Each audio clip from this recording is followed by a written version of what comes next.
Are the Detroit Lions seriously considering a QB in this draft? Let's Talk Lions. Welcome back to an all-new episode here at Let's Talk Lions. My name is Jay. Thank you for hanging out. Thank you for subscribing to the channel. We are getting close to 5,000 subscribers, so thank you very much. Shout out and congratulations to the Detroit Tigers winning that game over the Sox today. The season opener, the home opener. It was astounding. Watching that game, I think I watched from the fifth and on, from the fifth to the very end. Javi hitting that walk-off to the right before with Grossman hitting the triple. Just a ton of fun. Haas hitting the ball out. God, what a season opener. I really do believe that Detroit sports, in and of themselves, for all four categories, are on the incline. We have hit the bottom and we're now on the rise. So congratulations to the Detroit Tigers. What a game. Well, the race is on and draft day is getting closer and closer. And Dan Campbell was asked about the whole QB situation. Campbell had a lot to say regarding the quarterback position and really teetered the line of what to say, what not to say. I mean, it's tough at this time as a GM, a head coach, whatever. You're trying to share information about, where you're at without giving anything away. So it's such an odd time where you can't really take anything as gospel up until the draft day, up until your team selects. However, some of what Campbell said really did, to me, speak volumes about his thoughts on Goff as our quarterback. And really, it feels like he's not in love with Jared Goff as QB1. Now, it was nothing terrible, but Campbell was talking about dual threat QBs, and he did say, I think, boy, you'd love to have that type of player because they can improvise. There's things they can do, and they can improvise with their eyes downfield so they can run your offense. They're going to do what they need to do and understand it well. They know their reads. But if something just kind of isn't right, they've got the pocket mobility, and then they can break it, but their eyes are always downfield. Those are the guys that hurt you. And I think it's fair to say it's not Jared Goff. He also went on to say, I think guys like that are obviously special, and they certainly can give you a better chance, but no, I don't believe that you have to have one of those guys to have sustained success.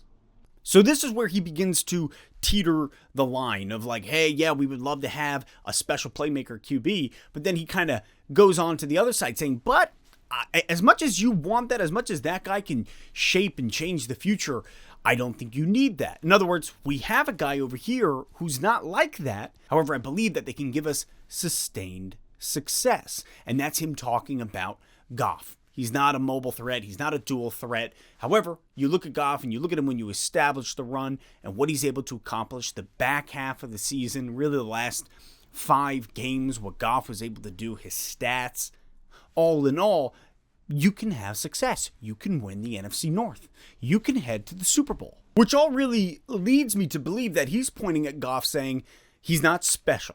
Goff is not the guy who's going to be... He's not Josh Allen. He's not Patrick Mahomes. He's not one of these top-tier QBs who can make the moves and shift out of the pocket and run for 20 yards. However, he can get you where you need to go with the right pieces around him. So if you can equip Goff with those right pieces, success is there and it's possible. The main idea is, sure, I'd love to have a dual threat QB. However, we don't have one, but I think we can still make it without one.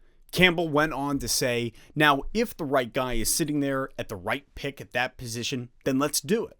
But we like Goff, and I like where he's at. He finished strong. Keep adding pieces, and then, man, whatever that is it next year?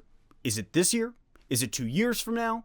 And the right guy is sitting there, and then you figure out a way to get that guy. You figure out a way when it's the right guy. All in all, what I'm hearing is there's no special QB sitting there this year.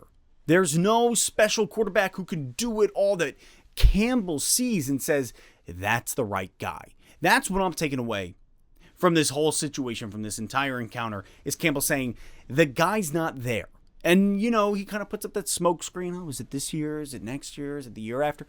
What I'm really hearing is, it's not this year. We have Goff. Goff is not the guy that is out there making those plays. He's not special in that degree, to that caliber. However, he can do. He could do just fine, and we can sustain success around him.